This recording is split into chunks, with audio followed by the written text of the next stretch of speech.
400-pound gorilla here today, and today I'm going to bring you a first look at the Ganzo G716.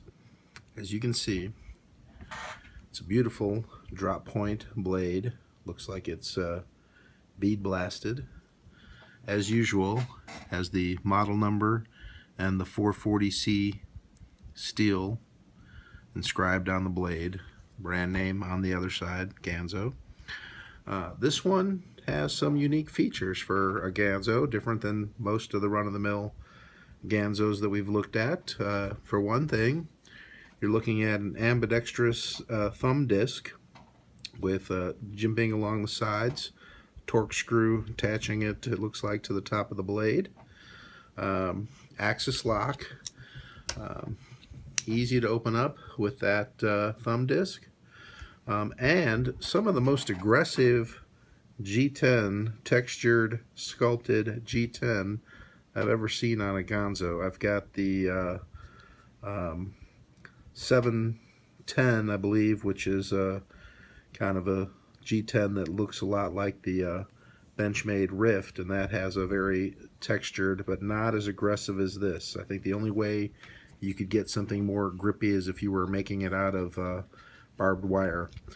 This to the point where I've had people say with the pocket clip it makes it difficult to carry in the pocket without tearing up your pocket. It's such an aggressive texturing on there. You do have the glass breaker on the tip. On the opposite end, the pommel end, you do have a deep carry clip on that. This is not open pillar. You can see it's got a back spacer on there. You do have liners that have the same sort of brushed metal finish, that the bead blasted finish that the blade has. So that's a little interesting. But the ergos on it are nice for when it's in your hand.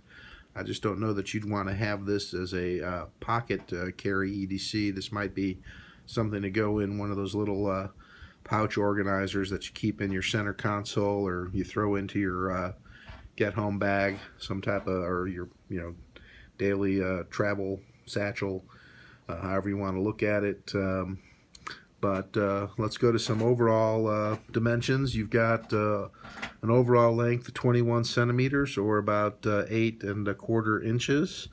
You've got a blade length of 8.5 centimeters, or about 3.35 inches. A weight of 153 grams, which is pretty heavy, 5.4 ounces. That is usually the negative on the Ganzos, is they tend to be a little bit on the heavy side, but I like heavy, beefy knives. And I am the 400-pound gorilla, so I do tend to like things a little bit heavier than most people. But yeah, this is pretty much fresh out of the box. Got in the mail today. Probably still in a little honeymoon period with it. But as far as the textured grips, as far as the blade profile, I mean, if you look at my vid from yesterday on the 746, it's a very similar clean line across the top. That knife didn't do much for me. This knife brings out a lot of features that I like, and I think I'm going to enjoy this for a while to come. Definitely like the textured grip, definitely like the back spacer, definitely like the thumb disc. I even like the bead blast finish versus, say, a stonewash or satin. So a lot of nice things on the G716 at a price point of about $15.50 from GearBest when I ordered it. I think it's up to about $18, but those prices fluctuate almost on a daily or weekly basis, depending on their flash sales and I guess depending on currency fluctuations. So keep checking back if you're interested. Real happy with it. This is the 400-pound gorilla out.